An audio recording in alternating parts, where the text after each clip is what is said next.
한국이 군용 항공기 200대를 단번에 팔 수 있는 엄청난 사업에 뛰어들면서 세계 방산 시장이 술렁이고 있습니다. 해당 사업의 이름은 고등제트 훈련기 사업 UJTS입니다. 해당 사업은 미 해군이 추진하고 있는데요. 우리 국내 기업 카이는 지난 8월 15일 T-50 공동개발사인 로키드 마틴과 함께 이 사업에 참가할 것을 밝혔습니다. UJTS는 미 해군이 사용하던 T-45 호크 고등훈련기의 수명이 거의 끝나가자 이를 대체할 고등훈련기를 도입하려는 사업입니다. 도입 수량은 200대 전후이며 내년 후인 2023년까지 최종 사업자를 선정해 2028년 전력화를 목표로 하고 있습니다. 현재 카이와 로키드 마틴이 제시한 기종은 미 공군 훈련기의 대체 사업이었던 TX 프로젝트에서 제시한 T-50A입니다. T-50A는 미 공군의 요구 조건을 기준 이상으로 통과한 매우 훌륭한 항공기입니다. 과거 보잉의 덤핑 공세에 아쉽게 탈락했음에도 세계 각국에서 구매 의사를 타진했을 만큼 가격과 성능을 모두 잡은 기체로 알려져 있습니다. 실제로 태국이 여러 차례 구매한 T-50TH나 인니가 도입을 결정한 T-50I 등 이미 64대를 수출했고 8대의 추가 수출이 진행 중인 수출 효자입니다. 그런데 이번은 과거 미국에 도전한 사업들과 달리 전망도 상당히 밝습니다. 항상 한국이 미국에게 방산무기를 수출하는 사업을 진행하면 매번 이를 부정적으로 생각하는 일각의 주장이 항상 뒤따르곤 했습니다. 그들이 주장하는 이유도 항상 같은데요.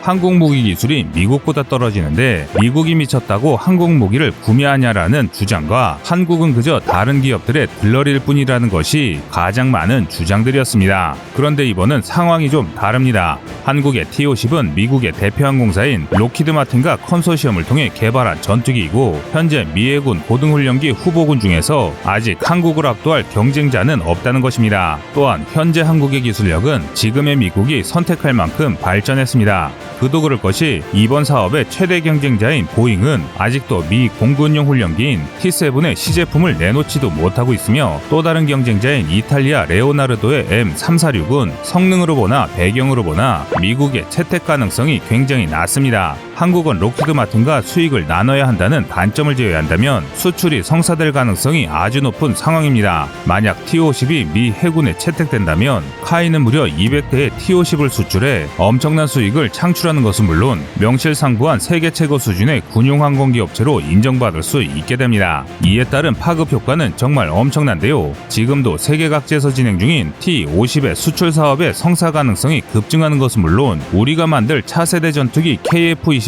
보라매의 판로 역시 확장됩니다. 그래서 준비했습니다. 오늘은 USTJ 사업에 진출하는 수출 효자 T-50에 대해 알아보겠습니다.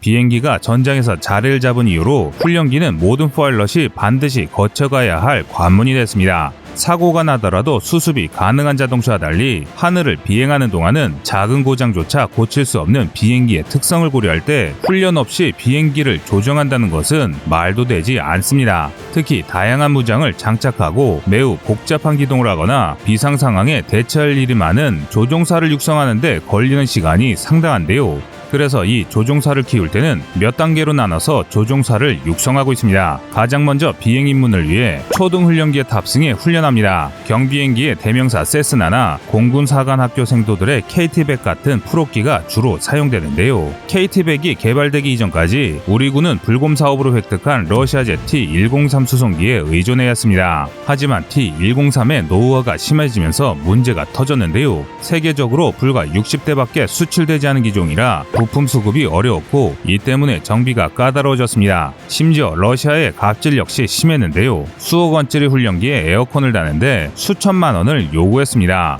이러니 정비가 제대로 될 리가 없습니다. 결국 2011년 첫 추락 사고가 일어났는데 이에 열받은 우리 공군은 카이가 개발한 국산 민항기 KC-100을 개조한 KT-100을 초등 훈련기로 도입하기로 결정했습니다. KT-100은 대한민국 최초로 가망 인증을 받은 국산 항공기입니다. 전폭 11.3m, 전장 8.3m, 전고 2.7m이며 315마력 엔진을 탑재했습니다. 이를 통해 최대 4명의 승무원이나 1.6톤 상당의 화물을 수송할 수 있습니다. 뿐만 아니라 최대 370km로 비행할 수 있는데요. 이렇게 공군 사관 생도들은 KT-100으로 기초훈련을 받은 뒤 KT-1 웅비로 본격적인 항공훈련을 시작합니다. 이후 T-50 고등훈련기로 초음속 항공기 운영법을 습득하고 TA-50 리프트 훈련기로 전술 임무 훈련을 받습니다. 모든 훈련 과정을 국산 항공기로 진행할 수 있게 된 것인데 이는 선진 항공 강국들조차 쉬이 이룰 수 없는 엄청난 성과입니다. 현재 미 해군이 운용 중인 T-45 고스호크는 영국 BA사가 개발한 호크기의 개량형으로 미국산이 아닙니다. 그러니까 한국은 훈련기 한에서는 미국조차 해내지 못한 완전 국산화에 성공한 것입니다. 그러나 이는 거저 얻은 것이 아닙니다. 대한민국 건국 이후부터 여러 항공기를 만든 전문가들의 노력이 없었다면 감히 꿈도 꿀 수 없는 일이었습니다. 한국의 전투기 개발 제작사를 한마디로 표현한다면 불가능을 가능케 만든 고난의 연속이었다고 말할 수 있습니다.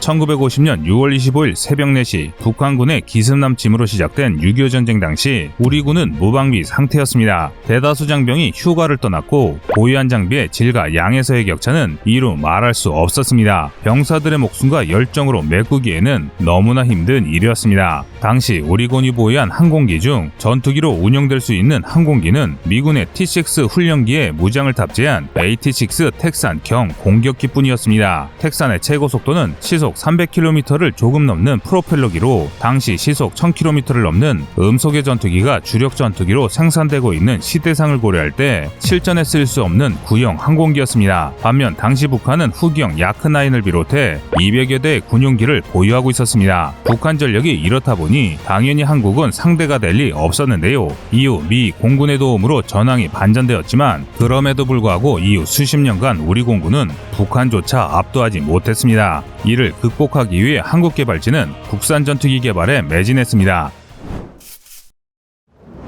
1951년 T-6 텍산 훈련기를 다루었던 인원들이 모여 최초의 국산 군용기 해치호를 만들었습니다. 해치호의 개발지는 목포항에서 불시착해 폭파 해체를 기다리던 미 공군의 T-6 텍산을 인수해 진해 항공창 구석에 녹슬고 있던 일제 A6M2N 이식 수상 전투기 부품을 결합해 해치호를 탄생시켰습니다. 1953년에는 이승만 대통령의 명령에 따라 부하로가 만들어졌으며 이후 서해호, 제해호, 창공호, 반디호를 제작하며 독자적인 기술을 쌓아나갔습니다. 그 결과 2021년 현재 한국의 군용기 제작 능력은 세계 최고 수준에 도달했습니다. 특히 이번 영상의 주제인 T-50의 고등훈련기의 경우 경공격기까지 포함하면 무려 208기가 생산됐고 앞으로 28기가 추가 생산될 예정인데요. 기본적인 고등훈련기 버전 T-50과 전술 임무를 위해 공대공, 공대지 무장이 탑재된 리프트기인 TA-50, TA-50의 전술 데이터 링크와 레이더 경보기 등을 투입해 경공격기로 개조한 FA-50까지 그 종류도 다양합니다.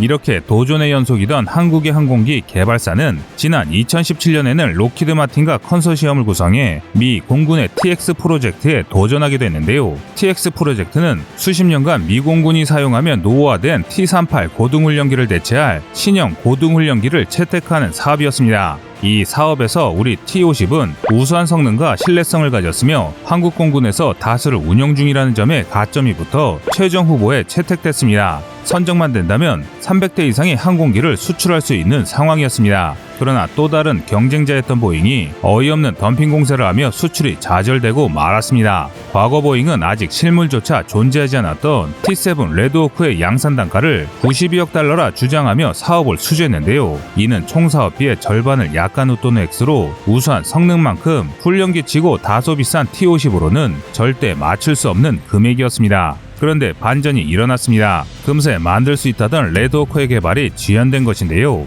게다가 전투기가 급격히 상승하는 고바등각에서 실속과 함께 동체 전체가 요동치는 윙락 현상이 있다는 사실까지 밝혀졌습니다. 이 때문에 미 공군은 난리가 났습니다. 미 공군은 최근까지 보잉의 호언장담만 믿고 T-38 훈련기를 퇴역시킬 준비를 하고 있었습니다. 현재 미 공군이 운영하고 있는 T-38의 기령은 이미 한계치를 넘었습니다. 레드호크가 일정대로 2023년 저율 생산을 시작하더라도 추락사고 등 노후화로 인한 문제가 발생할 수 있는 상황인데요. 상황이 이런데 보잉이 약속을 어겨버리니 전전긍긍하는 게 당연합니다. 그래서 당시 보잉을 선택한 미 공군은 아직도 한국의 T-50을 선택하지 않은 것을 후회하고 있다는 후문이 있을 정도로 보잉의 결함은 심각한 상태입니다. 그리고 이를 찬찬히 지켜보던 미 해군 일각에서는 보잉의 레드호크를 대신할 새로운 훈련기를 도입해야 한다는 주장이 나왔습니다. 다 만들지도 않은 전투기를 뭘 믿고 사업자로 선정하냐는 것인데요. 그래서 미 해군은 미 공군과 전혀 다른 선택을 했습니다. 그 선택은 바로 시청자님의 현명한 의견을 댓글로 남겨주시기 바랍니다. 여러분들의 좋은 의견이 좋은 영상을 만드는데 많은 힘이 됩니다. 이상 꺼리튜브였습니다.